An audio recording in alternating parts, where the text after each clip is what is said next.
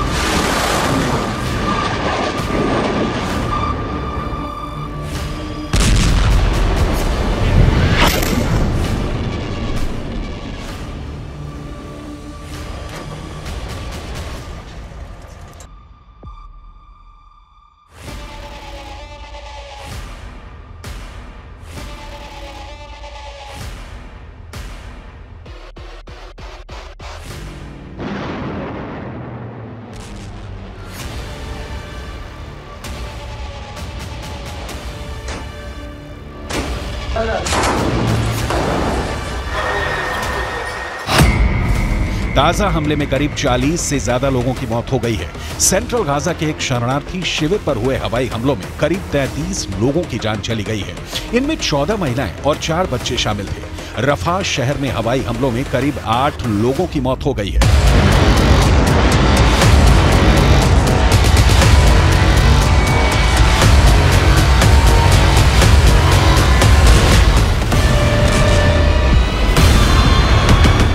हर बीतते दिन के साथ इजराइल गाजा पर अपना नियंत्रण बना रहा है।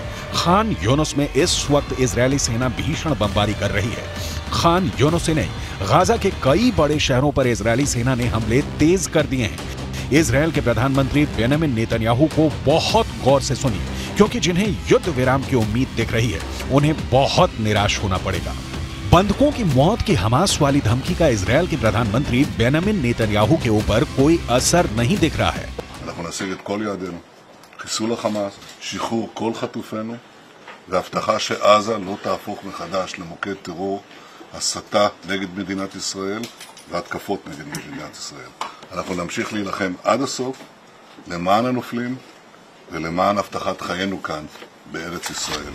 इजरायल फिलिस्तीन की जंग देखते देखते कई पीढ़ियां गुजर गईं, लेकिन 2023 में जिस तरीके से युद्ध छिड़ा है उसने तबाही की नई कहानी लिख दी है।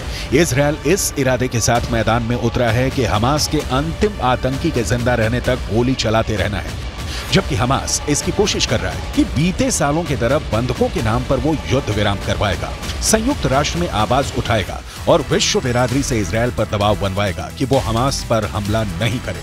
हमास की ये कोशिश आंशिक रूप से रंग भी ला रही है। अमेरिका ने इजरायल को 2 टूक कहा है कि हमास के आतंकियों को मौत की नींद सुलाने के दौरान ये ख्याल रखा जाए कि किसी आम फिलिस्तीनी की इसमें मौत ना हो। लेकिन युद्ध में इजरायल इस कदर उलझा हुआ है कि अपनों तक को पहचानने में इजरायली सेना से भूल हो रही है। इन 3 युवकों को हमास ने 7 अक्टूबर को बंधक बना लिया था। इजरायली सेना ने गाजा पर हमला किया तो पहचान की संकट के कारण इन तीनों को गोली मार दी। हालांकि इजरायली सेना ने अपनी गलती कबूल कर ली है, लेकिन युद्ध में ऐसी गलती की संभावना लगातार बनी रहती है। सवाल फिर युद्ध कहां जाकर रुकेगा और 22 लाख फिलिस्तीनियों के भविष्य का क्या होगा? इस सवाल का जवाब नेतन्याहू के पास नहीं है, क्योंकि इसकी तैयारी में अमेरिका जुट गया है। जो बाइडेन का कहना है कि वो एक नई फिलिस्तीनी प्राधिकरण देखना चाहते हैं, जिसे महमूद अब्बास 2005 से चला रहे हैं। बाइडेन चाहते हैं कि संघर्ष समाप्त होने के बाद नई फिलिस्तीनी प्राधिकरण गाजा में कार्यभार संभाले।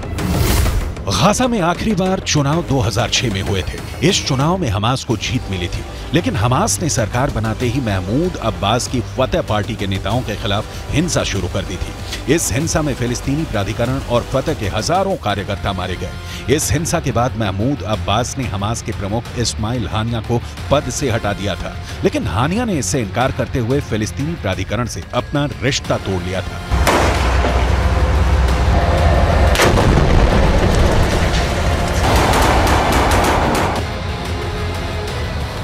गाजा का क्या होगा? ये तभी तय होगा जब युद्ध समाप्त होगा या युद्ध विराम होगा, और ये दोनों सूरतें फिलहाल तो कम से कम नहीं दिख रही हैं। हाँ, एक बात जो अब तक युद्ध के दौरान देखी गई वो ये कि अरब वर्ल्ड का कोई भी देश हो हमास के साथ जमीन पर युद्ध लड़ने के लिए तैयार नहीं है, ना ही खुलकर मदद देने के लिए राजी है। यमन के हूथी विद्रोहियों के हमले या लेबनान के हिजबुल्लाह लड़ाकों के अटैक इजरायल को रोक पाने में समर्थ नहीं है, और इजरायल तभी युद्ध विराम करेगा जब हमास के अंतिम आतंकी को मारकर वो गाजा पर कब्जा कर ले।